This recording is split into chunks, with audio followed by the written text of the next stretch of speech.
Yes, it's time for a new edition of Emerging Issues. Welcome everyone. It's just Jason in for this one. Unfortunately, Brenton is ill. Now, just a heads up, folks, the fantasy game plan, there won't be an episode of this on your podcast feed on Monday morning due to scheduling issues. We do apologise. But what we do have in lieu of that is another episode that is YouTube exclusive of Emerging Issues.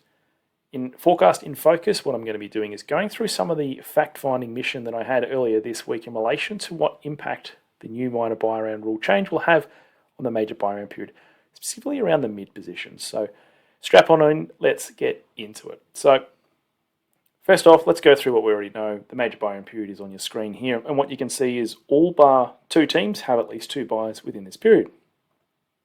Those two teams, of course, the Cowboys, they miss round 12, so at that point, from round 13 all the way to 27, their players will be available for selection. And the Knights, they are currently in the midst of a 13 straight match sequence, with their next buy in round 18. So some very handy teams there. The other three teams that are worth noting, of course, the Roosters, Seagulls and Bulldogs. They play all three major buy-ins, which this year are 12, 15 and 18. The Roosters have standalones in 10, 14 and 17. Seagulls miss 16 and 19, so the second and third minor buy-round. And the Bulldogs miss the first and second ones in the forms of round 13 and 16.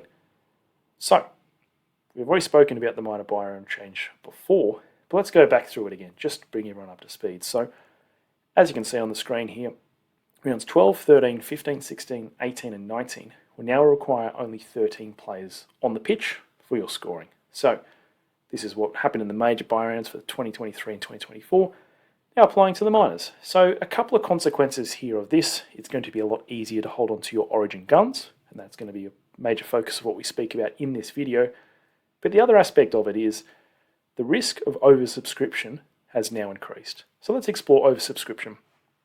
So oversubscription is essentially the concept of having excess players for a position during the major or minor buy-round period, exacerbated by players that are not dual position. So great example of this would be for round 12, the first major buy-round, you have 5 mids that are available. You can only play 3 of them, so you have 2 that can't score. If there's no dual position players, you've essentially wasted 2 scores, or positional wastage. That's not to say having 4 for 3 isn't a bad idea, because you could loop and make sure that one of the guys that plays a bit earlier doesn't get an early exit due to a head injury, concussion, or any other form of injury. This is something that will become an issue now in the minor buy rounds, specifically in the mid position, because a lot of us are going to have a similar trio, and let's get into them right now. Of course, we're talking about Isaah Yeo, Payne, Haas, and Terrell. Now, everyone would have started with Terrell, that's an active coach. A lot of people started with Isaah Yeo. I know I was in that category. And a lot of smart coaches started with Payne, Haas. But now, Isaah Yeo's nice and cheap, so a lot of people have Yeo. And a lot of people, like myself, have jumped on Haas and own all 3. With their buy schedules, it's quite easy to hold all 3 of these through the period. The Tigers and the Broncos, they miss rounds 12 and 15, meaning if May, again we're assuming he does get selected for Origin, and Haas plays Origin, it'll only be round 18 that they'll be mandatory locked out for, so only 3 games missing and a maximum games played for the season of 23. For Isaah Yeo, they have a bye in round 11, which means that they have a 17-day gap between round 10 when they play the Cowboys and game 1 of Origin, meaning it should be nice and easy for them to back up. But their minor buys, their major buys I should say, they miss are rounds 15 and 18. So again, it'll be unavailable for 12, 15 and 18. However, these guys are all incredibly fit, and we would expect that they'll back up at least twice, if not all 3 occasions.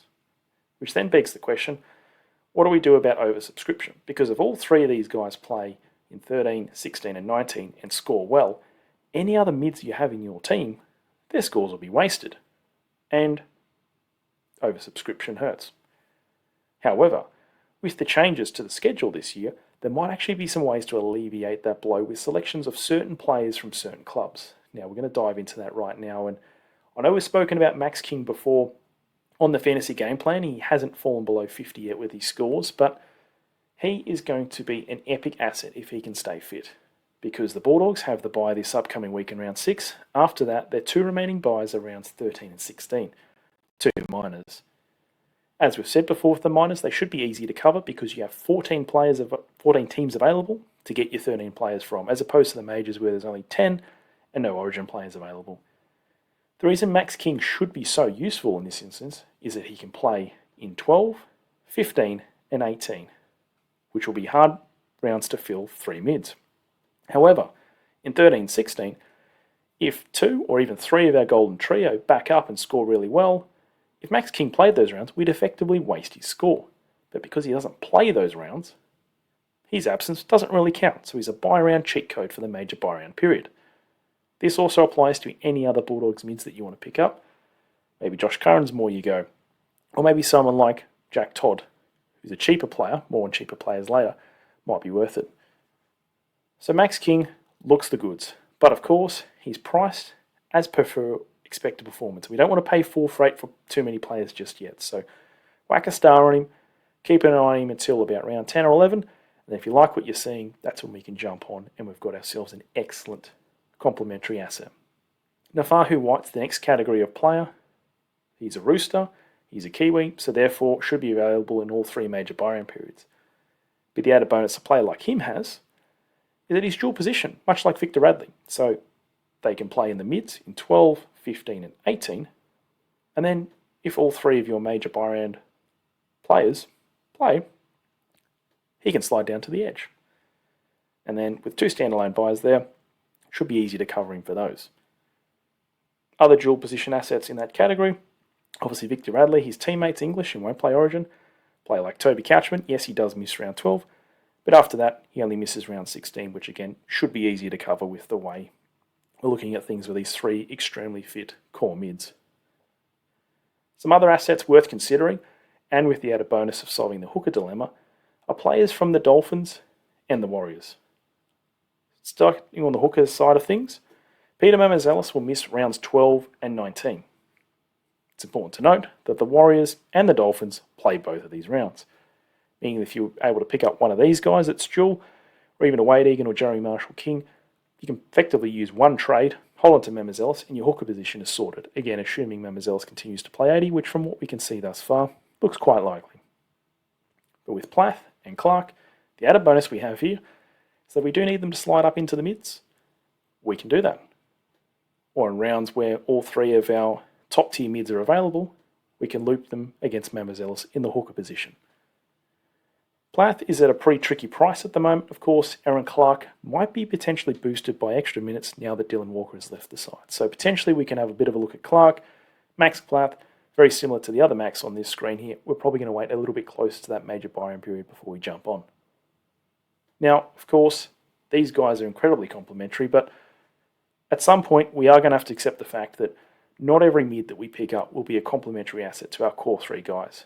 So we are going to have to look a little bit in the bargain bin at some cheap extended coverage. Now, on the screen are 3 assets that could well fall into this category because they've all lost cash and should lose more cash in some instances.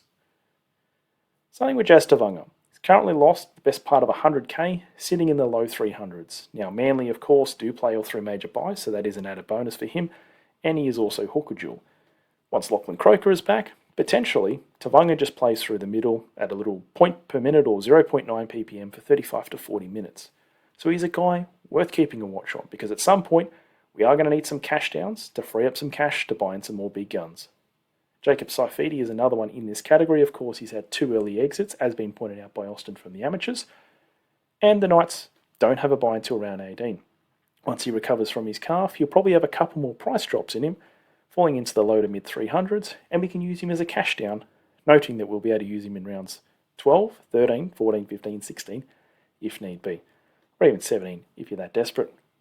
Liam Henry is another example of a player that's already lost a little bit of cash, and should continue to lose a little bit more, and if we're lucky, we might be able to get him in the mid 400s come round 12. The added bonus Henry has is he also has that edge dual. So again, if Isaah Yeo does back up, we could potentially slide Mr. Henry down to the edge position. Now, I'm not saying that these 3 players are going to be a must-buy in the next few weeks, but these types of players are the ones that you want to have a bit of a look out for as and when they pop up, because we do need to recycle our cash, as we've explained on emerging issues earlier in the season, and we also need some guys that can back up our top-tier guys as and when they're available.